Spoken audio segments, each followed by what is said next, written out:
Your inner being is consciousness who bees. Consciousness who is life, who is eternal, who bees. So this inner being has taken all of the expansion that you have offered it through the living of life and is not holding back ever like you may be. So when you're beating the drum of justification or defense or rationalization, well, I feel this way because that happened to me and it shouldn't have happened to me, and that was an injustice that should not have happened, and so I'm just going to stand here in my righteous indignation and join others in my protest against the government or in my protest against this absurd policy that has just happened at work. Do you know they gave us a bonus and then they took it back?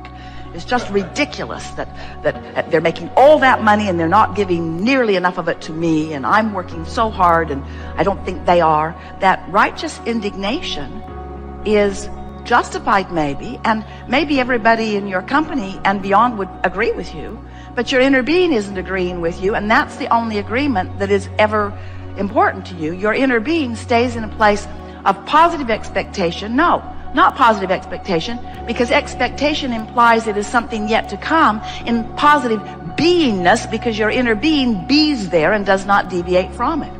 But when you aren't up to speed with your inner being, then you feel the deviation, and that's what negative emotion. Light, slight, severe, strong, that's what negative emotion is.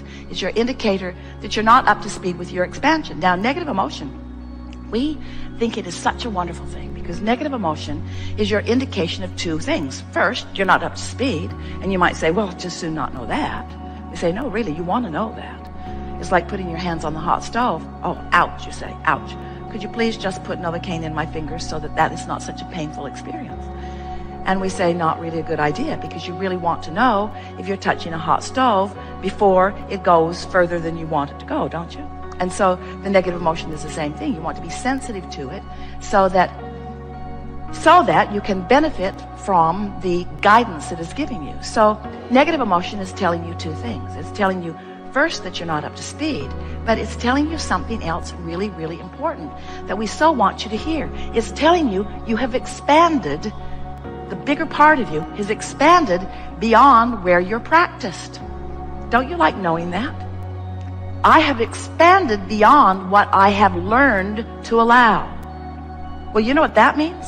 If you've expanded beyond what you have learned to allow, that means there's some good times coming to you, because the deliciousness of life, the true essence of life, the part of life that you call exhilaration or adventure, the part of life that you call passion, the part of life that you climb mountains for, or that you get into new relationships for, the part of life that you were born for, the part of life that you love the most of all is that moving in the direction of the further expansion. And we really want you to hear us when we say moving in the direction of it, because moving in the direction of it is all that you're ever going to do, because you're never going to catch it.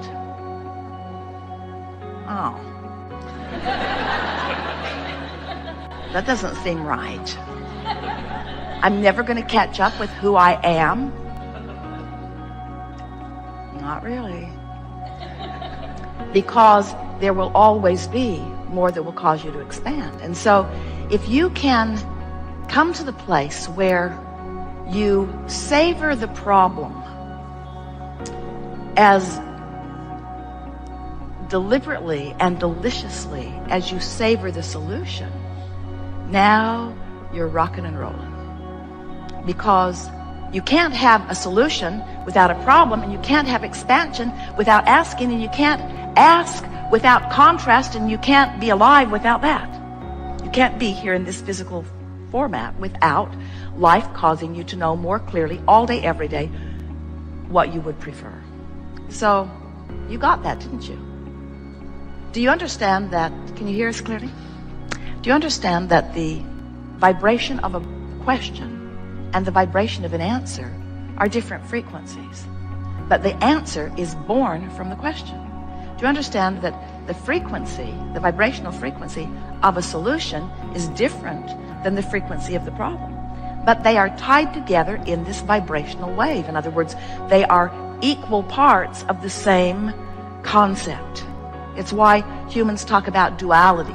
We don't follow that conversation too fully because it takes you off on all kinds of wild goose chases. But it is so nice to know that you are constantly expanding, and that everything you feel, no matter what, is about one thing and one thing only. It's about your personal, in this moment of the feeling, vibrational relationship with that expanded version. Sometimes over the years, Esther has said, as she's standing in a place not feeling so good, and as she's been listening to us long enough to know that the worse she feels, the better we feel. What's up with that? If you were really a non-physical entity that was worth its salt, you'd have empathy for me and you'd come over here and comfort me. And we say, that's the thing that you got to understand and accept and come to adore about your inner being. Your inner being takes the expansion and holds that place marker for you.